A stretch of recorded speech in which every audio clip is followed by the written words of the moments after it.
Olá, sejam bem-vindos a mais um vídeo. Hoje eu falo a respeito de mais um conto de Clarice Lispector. Já há outros vídeos aqui no canal em que eu faço análise de textos dessa autora.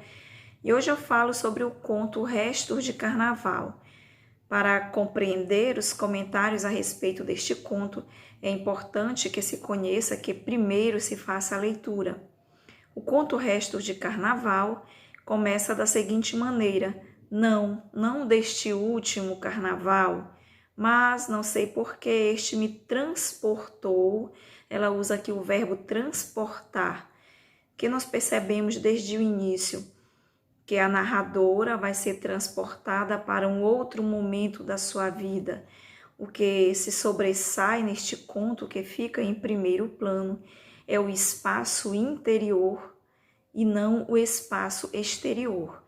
Embora o espaço exterior seja citado aqui como o sobrado onde a narradora morava, as ruas de Recife, mas o que se sobressai é a sua interioridade. A partir do momento que ela é transportada para a sua infância, o leitor também pode ser transportado para um momento marcante da sua infância. Então, há essa possibilidade de duplo movimento. Tanto o leitor pode ser transportado para a infância da narradora, como para a sua própria infância. E a seguir ela continua falando desse momento. E quando a festa ia se aproximando, ela fala aqui desse período de carnaval. Eu vou ler apenas alguns trechos do conto, como eu falei de início, é importante que se faça a leitura integral para compreender os comentários. E quando a festa ia se aproximando, como explicar a agitação íntima que me tomava? Como se enfim o mundo se abrisse de botão, que era em grande rosa escarlate. Como se as ruas e praças do Recife enfim explicasse para que tinham sido feitas. Como se vozes humanas enfim cantassem a capacidade de prazer que era secreta em mim. Carnaval era meu. Ela fala aqui da sua capacidade de prazer, mas uma capacidade secreta. E no decorrer do conto nós vamos compreender por que esse prazer da narradora era secreto. Mas ela diz aqui que havia um carnaval, mas um carnaval só dela, um carnaval dentro dela, quer dizer que havia essa alegria interior. E depois ela continua: no entanto, quer dizer, esse carnaval é meu, está na minha interioridade. No entanto, na realidade, eu dele pouco participava. Ela fala aqui de dois carnavais, o interior e o exterior. Do exterior, da festa de carnaval, ela pouco participava. Nunca tinha ido a um baile infantil, nunca me haviam fantasiado. Em compensação, deixavam-me ficar até umas 11 horas da noite à porta do pé da escada do sobrado onde morávamos, olhando ávida os outros se divertirem.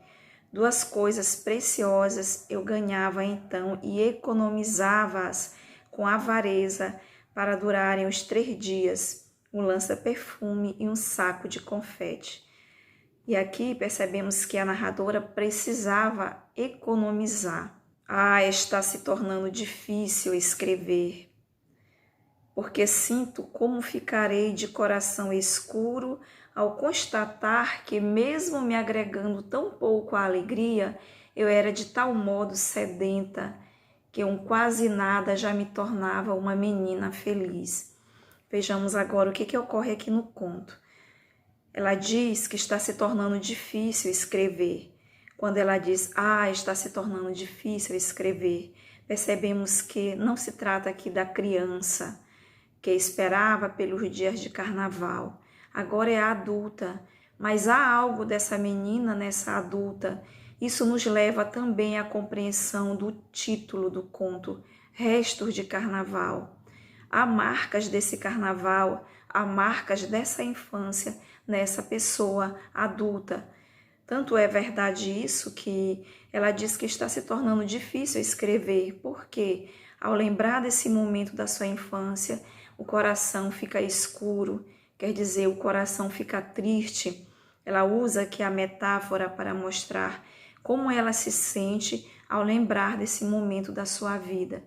Como ela diz, mesmo me agregando tão pouco à alegria, eu era de tal modo sedenta.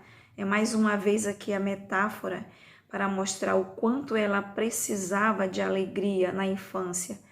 Essa adulta lembra da sua sede de alegria. De tal modo sedenta que eu quase nada já me tornava uma menina feliz. E aí ela continua a falar da sua infância e ela diz: não me fantasiavam. No meio das preocupações com minha mãe doente, ninguém em casa tinha cabeça para carnaval de criança. Vejam esta criança que se sentia sozinha, carente de afeto, porque ela tinha uma mãe doente. Então todas as preocupações estavam voltadas para a mãe e não para ela. Ninguém tinha cabeça para carnaval de criança. Mas eu pedi a uma de minhas irmãs para enrolar aqueles meus cabelos lisos que me causavam tanto desgosto, e tinha então a vaidade de possuir cabelos frisados pelo menos durante 3 dias por ano. Nesses 3 dias ainda minha irmã acedia ao meu sonho intenso de ser uma moça. Eu mal podia esperar pela saída de uma infância vulnerável. Veja aqui a vulnerabilidade dessa criança, carente de afeto, descontente com a própria aparência. Ela não gostava dos seus cabelos lisos. E pintava minha boca de batom bem forte, passando também rouge nas minhas faces. Então eu me sentia bonita e feminina. Eu escapava da meninice. Devemos pensar aqui, como era a infância desta criança? Por que ela desejava escapar da meninice? Será que ela tinha uma infância feliz? Ela era livre? Ela brincava? Não. Aqui percebemos que quando a narradora lembra dessa infância triste, dessa infância carente, e o coração dela escurece. Mas houve um carnaval diferente dos outros, tão milagroso que eu não conseguia acreditar que tanto me fosse dado, eu que já aprendera a pedir pouco. É que a mãe de uma amiga minha resolvera fantasiar a filha, e o nome da fantasia era o figurino rosa. Para isso, comprara folhas e folhas de papel crepom cor-de-rosa, com as quais, suponho, pretendia imitar as pétalas de uma flor. A amiga tinha a mãe que fazia a fantasia, havia bastante papel crepom para essa fantasia, e a mãe era doente, e ela tinha que economizar o que ela ganhava para passar os 3 dias de carnaval, na escada do seu sobrado. O que ela ganhava mesmo? Um lança-perfume e um saco de confete. Embora de pétalas o papel crepom nem de longe lembrasse, eu pensava seriamente que era uma das fantasias mais belas que jamais vira. Foi quando aconteceu, por simples acaso, o inesperado. Sobrou o papel crepom e muito, e a mãe de minha amiga, talvez atendendo a meu apelo mudo, ao meu mudo desespero de inveja, ou talvez por pura bondade, já que sobrara papel, resolveu fazer para mim também uma fantasia de rosa, com o que restara de material. Naquele carnaval, pois pela primeira vez na vida, eu teria o que sempre quisera, e a ser outra que não eu mesma. Vejam que o desejo dessa criança de ser outra, devemos lembrar aqui da sua infância de vulnerabilidade, de carência. Isso explica o desejo que ela tinha de ser outra. E ela fala aqui do resto, do que sobrou da fantasia da amiga. Isso nos leva também à interpretação do conto. Então percebam que Restos de Carnaval nos oferece aqui uma dupla interpretação. As marcas que esse carnaval da infância da narradora deixou na vida dela, e também o resto da fantasia da amiga, que serviu para que a sua fantasia fosse produzida também. Até os preparativos já me deixava tonta de felicidade. Nunca me sentira tão ocupada. Minuciosamente, minha amiga e eu calculávamos tudo. Então, ela estava aqui muito feliz que agora ela teria também uma fantasia e ela ia ser outra que não ela mesma. Quanto ao fato de minha fantasia só existir por causa das sobras de outra, vejam aqui a referência ao título, engoli com alguma dor meu orgulho, que sempre fora feroz, e aceitei humilde o que o destino me dava de esmola. Ela sofreu com isso, mas ela teve que aceitar. Era isso que o destino dava a ela como esmola. Mas porque exatamente aquele carnaval, único de fantasia, teve que ser tão melancólico? E aí vamos ver em um dos próximos parágrafos, como é que foi o carnaval. Esse carnaval que ela finalmente teve mais que um lança-perfume e um saco de confetes. Muitas coisas que me aconteceram tão piores que estas, eu já a perdoei. No entanto, essa não posso sequer entender agora. Vejam esse agora que é a vida adulta. Então, há marcas dessa infância infeliz, dessa infância de melancolia na vida adulta da narradora. E mais uma vez nós vamos voltar a interpretar o título Restos de Carnaval, que há essa dupla interpretação. Agora, quer dizer, no presente dela, ela, ao lembrar desse carnaval, ela se entristece, ela nem sequer consegue compreender. O jogo de dados de um destino é irracional, é impiedoso. Quando eu estava vestida de papel crepom, toda armada, ainda com os cabelos enrolados e ainda sem batom e ruge, minha mãe de súbito piorou muito de saúde. Um alvoroço repentino se criou em casa e mandaram-me comprar depressa um remédio na farmácia. Fui correndo vestida de rosa, mas o rosto ainda nu não tinha máscara de moça que cobriria minha tão exposta vida infantil. Fui correndo, perplexa, atônita entre serpentinas, confetes e gritos de carnaval. A alegria dos outros me espantava. Quando horas depois a atmosfera em casa acalmou-se, minha irmã me penteou e pintou-me, mas alguma coisa tinha morrido em mim. E como nas histórias que eu havia lido sobre fadas que encantavam e desencantavam pessoas, eu fora desencantada. Não era mais uma rosa, era de novo uma simples menina. Desci até a rua e ali de pé eu não era uma flor, era um palhaço pensativo de lábios encarnados. Na minha fome de sentir êxtase, às vezes começava a ficar alegre, mas com remorso lembrava-me do estado grave de minha mãe e de novo eu morria. Vejam que aqui ela tem fome de sentir êxtase, ela fala da sua carência, da sua necessidade de alegria, mas ela sente remorso, então ela vive esse conflito. Quando ela diz assim, lembrava-me do estado de minha mãe, do estado grave, e de novo eu morria.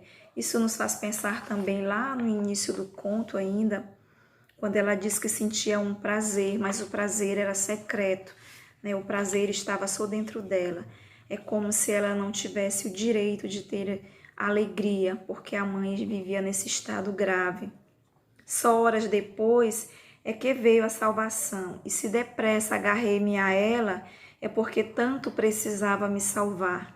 De que essa criança precisava se salvar tanto e depressa, que ela se agarrou a essa salvação. Esse foi o momento de iluminação, é o momento em que ela conseguiu sentir alegria e ela conseguiu se salvar da sua infância de carência material, de carência afetiva, da sua sede de alegria. E ela diz que a salvação dela veio e ela se agarrou depressa a ela. Um menino de uns 12 anos, o que para mim significava um rapaz, esse menino muito bonito parou diante de mim e numa mistura de carinho, grossura, brincadeira e sensualidade, cobriu meus cabelos já lisos de confete. Por um instante ficamos nos defrontando, sorrindo sem falar, e eu então, mulherzinha de 8 anos, considerei pelo resto da noite que, enfim, alguém me havia reconhecido. eu era assim, uma rosa. Ela se sentiu rosa a partir do momento que ela foi reconhecida, que ela foi vista, que ela recebeu um certo carinho. Esse ser rosa aqui, que também significa essa passagem da infância para a vida adulta, que significa esse desabrochar para a vida. Várias partes desse conto nos mostra como era a infância dessa criança. E aí nós vamos perceber por que a narradora sentia o coração escurecer ao lembrar desse momento. Eu destaquei aqui alguns trechos em que ela fala da sua infância. Ela diz assim: eu que já aprendera a perder pouco, eu mal podia esperar pela saída de uma infância vulnerável. Ninguém em casa tinha cabeça para carnaval de criança. Eu ia ser outra que não eu mesma. Ela que aprendeu a engolir o orgulho, como ela diz, com alguma dor, meu orgulho que sempre fora feroz, e aceitei humilde o que o destino me dava de esmola. Ela que teve fome de sentir êxtase, ela que teve sede de sentir alegria. Então, o título Restos de Carnaval nos oferece essa dupla interpretação. Ela faz referência tanto aos restos da fantasia, né, do que sobrou para que ela pudesse ter também uma fantasia, mas ela faz referência também às marcas que esse carnaval da sua infância deixou e se faz presente na sua vida adulta. Obrigada por assistir até agora, aguardo vocês no próximo vídeo.